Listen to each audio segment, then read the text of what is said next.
Par curiosité, j'ai lu ce que Valérie Trierweiler a publié de ses relations avec François Hollande. Au bénéfice du scandale, Merci pour ce moment est considéré comme un succès en librairie. Au-delà du récit à l'eau de rose auquel je m'attendais, tout n'est pas sans intérêt. Ainsi, on apprend que Valérie a grandi dans une famille très modeste, ce qui lui aurait valu le surnom de Cosette de la part de son compagnon socialiste. Et pourtant, Valérie Trierweiler a l'air tout sauf humble, ce qui ne lui a pas forcément attiré la sympathie générale. Bien qu'elle affirme ne pas l'avoir recherché, elle s'est affichée de façon assez voyante dans le rôle de première dame qui n'a rien d'officiel, bien qu'il présente plus d'un avantage en nature. D'après moi, son insistance à répéter les mots première dame au fil des pages trahit tout de même l'ambition qu'elle s'obstine à nier. Rares sont les gens parfaitement honnêtes sur leur propre compte.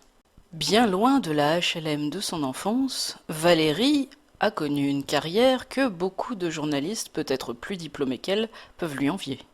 Mais ce n'est pas un crime de saisir une opportunité quand elle se présente, au contraire. C'est donc en tant que journaliste politique spécialiste du PS qu'elle s'est rapprochée de François Hollande.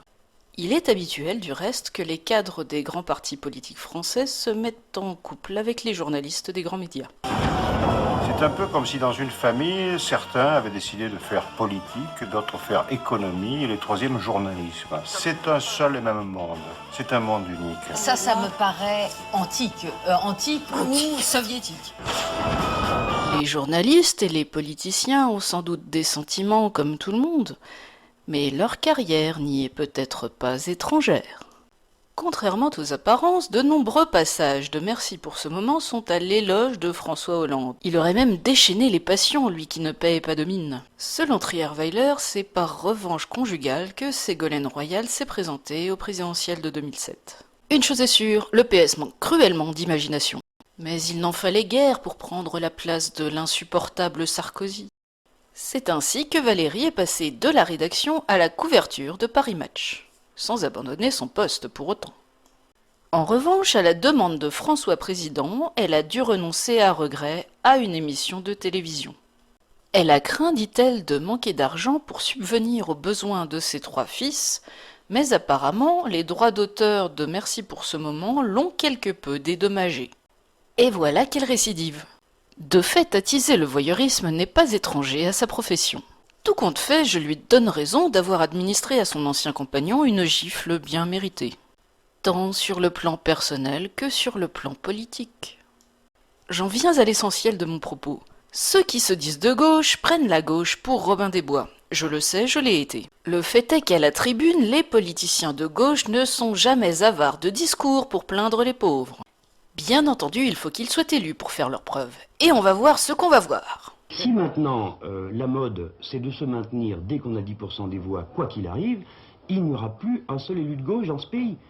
Et donc il est temps de dénoncer le pseudo-discours moral de ceux qui disent qu'il faut se maintenir en toutes circonstances. C'est absolument immoral, puisque ça aboutit à ce résultat que dans un canton de gauche, avec une large majorité de gauche, c'est un homme de droite qui est élu. Et là, c'est le drame.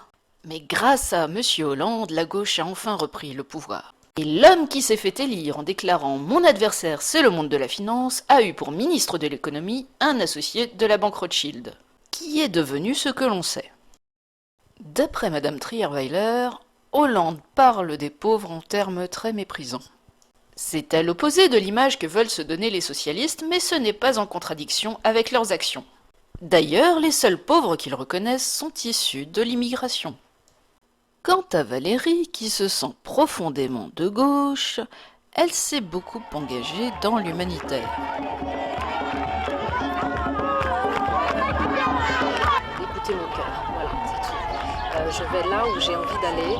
Moi, ce que j'aime quand on va dans un voyage officiel, c'est avoir du temps pour vraiment être à la rencontre de la population. Le président n'a pas forcément le temps de faire ça, c'est très officiel.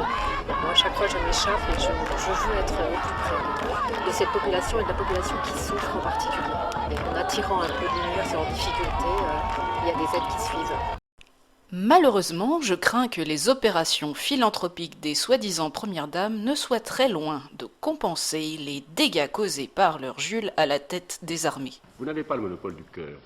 En fait, il n'y a pas de cœur en politique, il n'y a que des intérêts et la lutte des places. On peut ajouter au bilan de François Hollande un nombre record d'attentats auxquels les Français ont été invités à s'habituer. Pour conclure, ce n'est pas à cause de Valérie Trierweiler que François Hollande n'a pas une image respectable. D'ailleurs, la fonction même de président de la République paraît de moins en moins respectable. I don't want to be an emperor.